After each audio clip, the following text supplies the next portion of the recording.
You must have heard of this that you hear people say, oh, when you marry a rich person or rich people get married, they usually have a lot of issues and all of that. And if you look at it, you may think that that is correct because you would conclude that the richer people are the ones who are divorcing.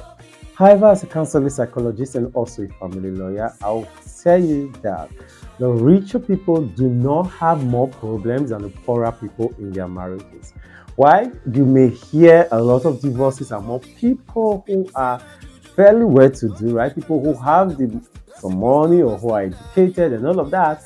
The reason why that is happening is because they have more education, more understanding to know that they must not stay in a bad relationship, they must not stay in a bad marriage. Not just that, they also have the understanding, or rather, they have the means to fund a divorce.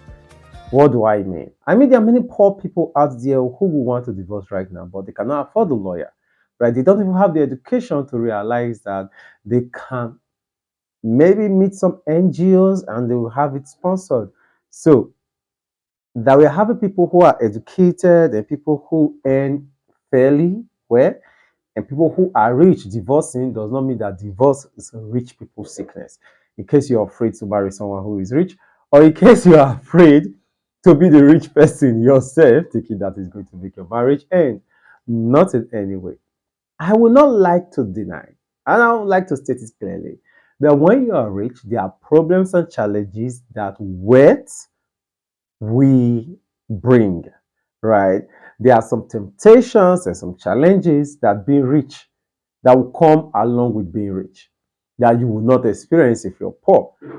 And those challenges can break your marriage, they can cause you serious stress. In the same breath, I would like to mention that there are also many challenges and temptations that come with poverty that ruins your marriage. So, what ruins a poor person's marriage may not ruin a rich person's marriage. But no matter your state of life, whether you're rich or you're poor, your marriage will face the temptations that come with that economic status. So my counsel for you is be rich or marry someone who is rich, because at the end of the day, what will make your marriage work is not necessarily whether you are rich or you're poor, but the values and the systems and the principles on which you run your marriage. And many people always fail to forget this reality.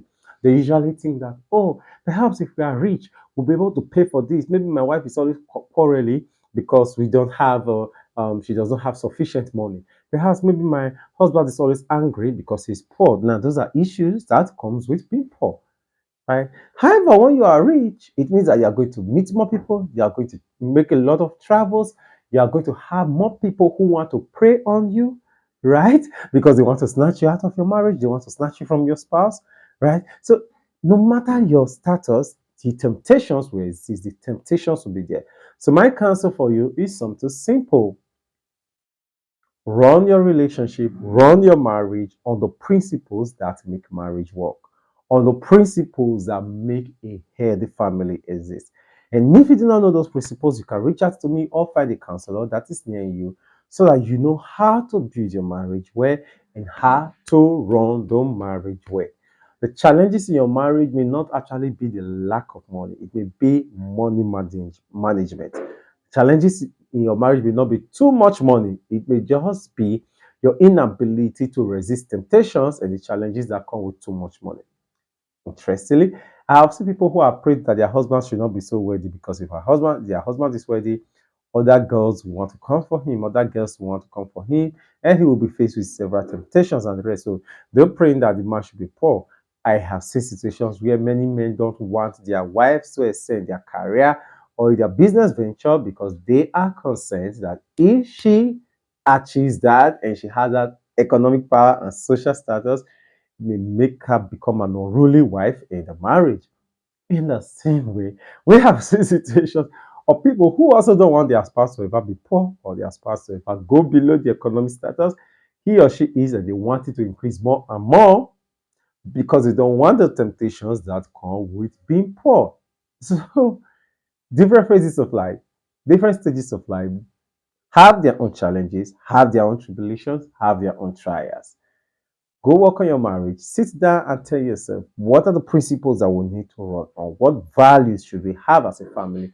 What values should we run our marriage on? And if you do that, I promise you that you'll be able to create a great marriage, whether you're rich or you're poor. And if you're poor, I will advise you that you do everything possible to get rich because there's no blessing in being poor. Well, there are blessings in being poor, but trust me, the blessings in being rich is far better. If you read all of Proverbs, you read all of Ecclesiastes, and you read all of Jesus' teachings on money, you will realize that you also need to get rich, and because you can be a greater blessing to others when you are rich than when you're poor. My name is Elam, all right, your favorite counselor, psychologist, and also family lawyer. Thank you so much for clicking on this episode. Like, follow, share, and join me the next time you see my video live. You rock. Bye bye.